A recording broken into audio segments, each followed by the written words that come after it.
সংক্ষিপ্তভাবে মহাভারতের কথা বনপর্ব। আজকের পর্বে যমলোকের পথ এবং সেখানে ইহলোকে দানের প্রতি ফললাভ। বৈশম্পায়ন বললেন, যমরাজের নাম শুনে ধর্মরাজ যুধিষ্ঠির ও তার ভ্রাতারা অত্যন্ত কৌতূহলী হলেন।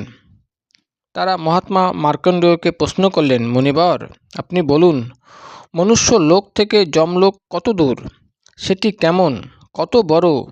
কি করলে মানুষ তার থেকে রক্ষা পেতে পারে?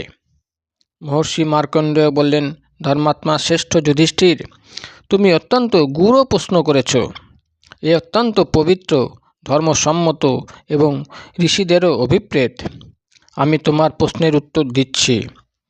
মনুষ্যলোক এবং যমলোকের মধ্যে দূরত্ব হল ৮৬,০০০ যোজন। শূন্য আকাশ হলো এর পথ। তা অত্যন্ত ভয়ানক এবং দুর্গম।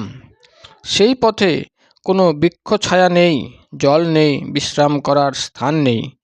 যমরাজের নির্দেশে তার দূত এখানে আসে এবং মর্ত্যলোকের সকল জীবকে বলপূর্বক ধরে নিয়ে যায়। যারা ইহলোকে ব্রাহ্মণদের ঘোড়া ইত্যাদি বাহন দান করে, তারা এই পথ বাহনের সাহায্যে অতিক্রম করে। ছত্র দানকারী ছত্রের সাহায্য লাভ করে, তাতে সে রৌদ্রে কষ্ট পায় না। অন্নদানকারী ক্ষুধায় কষ্ট পায় না, যে অন্নদান করে না সে ক্ষুধায় কাতর হয়। বস্ত্রদানকারী বস্ত্র পরিধানের সুযোগ পায়। ভূমিদানকারী সর্বকামনা তৃপ্ত হয়ে আনন্দে যাত্রা করে। গৃহদানকারী দিব্য বিমানে করে আরামে যাত্রা করে। জলদানকারী পিপাসায় কষ্ট পায় না। দীপদানকারী অন্ধকারে আলোর সাহায্য পায়। গোদানকারী সর্বপাপ মুক্ত হয়ে সুখে যাত্রা করে। যে ব্যক্তি সম্পূর্ণ মাস উপবাস ব্রত পালন করে, সে হংসযুক্ত বিমানে যাত্রা করে।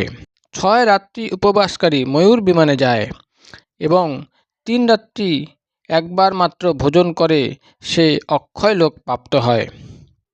জলদানের প্রভাব অত্যন্ত অলৌকিক। প্রেতলোকে জল অত্যন্ত সুখ প্রদানকারী হয়।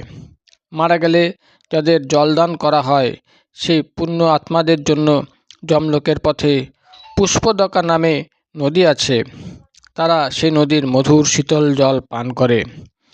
পাপী জীবদের নিকট এই জলই দুর্গন্ধযুক্ত পুজের মতো হয়ে যায়। এই নদী এইভাবে সকল কামনা পূর্ণ করে। অতএব হে রাজন, তোমারও এই ব্রাহ্মণদের বিধিমতো পূজা করা উচিত। যে অন্নদাতার সন্ধান করে ভোজনের আশায় গৃহে আসে, সেই অতিথির ব্রাহ্মণের তুমি বিধিমতো সৎকার করো। এরূপ অতিথি বা ব্রাহ্মণ যার গৃহে যায়, ইন্দ্রাদি সমস্ত দেবতা তার সঙ্গে সেখানে যান।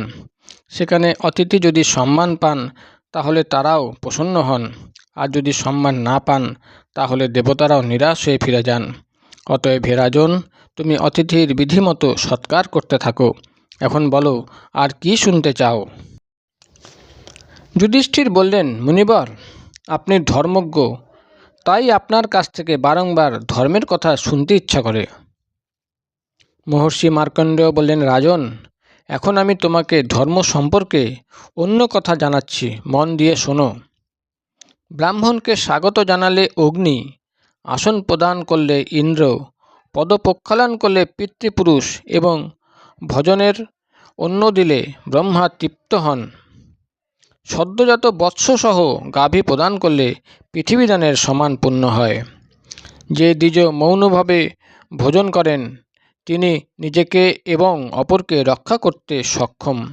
যিনি মদ্যপান করেন না, জগতে যার নিন্দা হয় না, যিনি বৈদিক সংহিতা সুললিতভাবে পাঠ করেন, তিনি অপরকেও উদ্ধার করতে সমর্থ হন। শ্রোত্রিয় ব্রাহ্মণী হব্য কব্য দানের উত্তম পাত্র। প্রজ্বলিত অগ্নিতে যেমন যজ্ঞ সফল হয়, তেমনি ক্ষত্রিয় ব্রাহ্মণকে দেওয়া দান সার্থক হয়ে থাকে। যুধিষ্ঠির জিজ্ঞাসা করলেন, মুনিবর, আমি সেই পবিত্রতার কথা জানতে চাই যা পালন করলে ব্রাহ্মণ সর্বদা শুদ্ধ থাকে। মহর্ষি মার্কণ্ডেয় বলেন, পবিত্রতা ৩ প্রকারের, বাক্য, কর্ম ও জলের। যে ব্যক্তি এই ৩ পবিত্রতায় যুক্ত, সেই স্বর্গের অধিকারী, এতে কোনো সন্দেহই নেই। যে ব্রাহ্মণ প্রাতকাল ও সায়ংকালে সন্ধ্যা ও গায়ত্রী জপ করেন, গায়ত্রীর কৃপায় তার সমস্ত পাপ নষ্ট হয়। তিনি সম্পূর্ণ পৃথিবী দান গ্রহণ করলেও প্রতিগ্রহ দোষ তাকে স্পর্শ করে না। গায়ত্রী জপকারী ব্রাহ্মণের গ্রহ যদি বিপরীত হয় তাহলেও তা শান্ত হয়ে তাকে সুখী করে এবং কেউই তাকে বিপদে ফেলতে পারে না। ব্রাহ্মণ সর্ব অবস্থায় সম্মানের পাত্র। তিনি বেদ পড়ে থাকুন বা না থাকুন, সমস্ত সংস্কার সম্পন্ন হন বা না হন, তাকে অপমান করা উচিত নয়।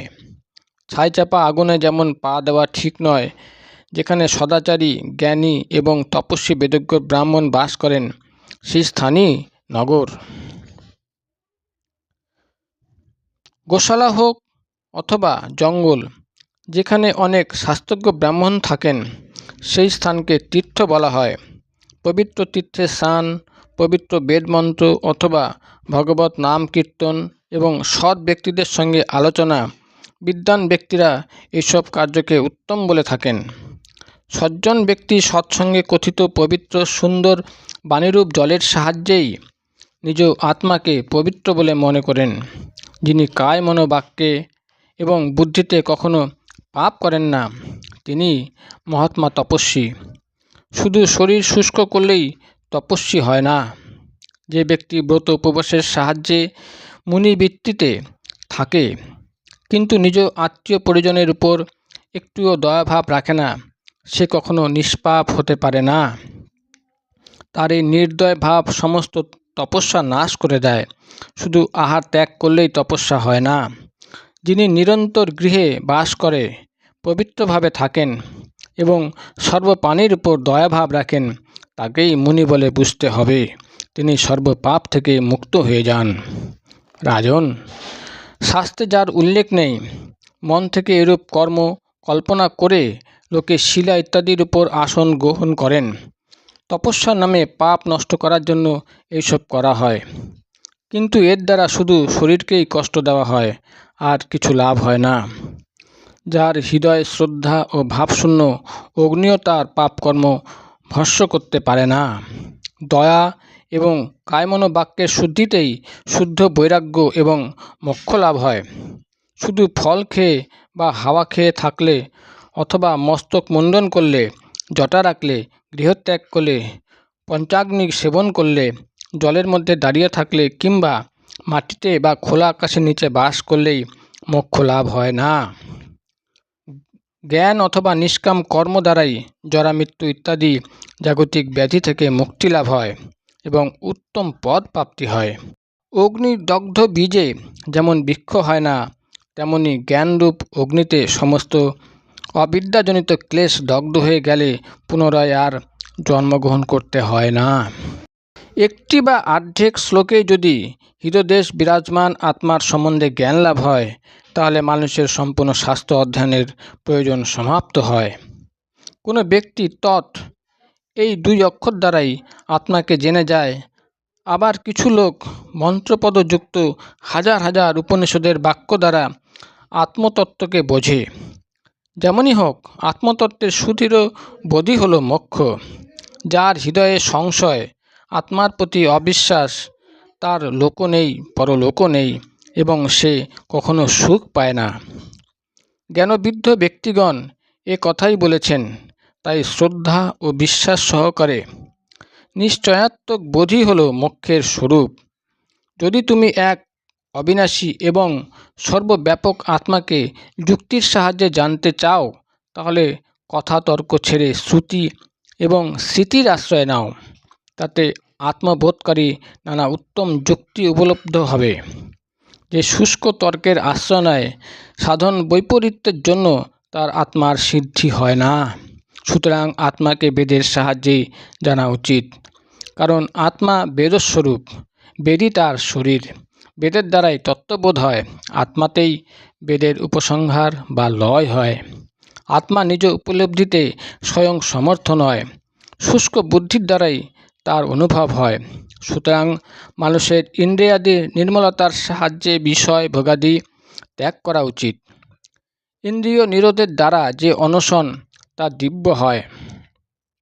তপস্যার দ্বারা স্বর্গ লাভ হয়, দানের সাহায্যে ভোগ প্রাপ্তি হয়, তীর্থস্থান করলে পাপ নষ্ট হয়, মোক্ষ লাভ হয় জ্ঞানের দ্বারা, এরূপ উপলব্ধি থাকা উচিত। এর পরের পর্বে ধুন্ধুমারের কথা, উত্তঙ্ক মুনির তপস্যা এবং তাকে ভগবান বিষ্ণুর বরদান আপনাদের গল্পের আকারে পড়ে শোনানো হবে।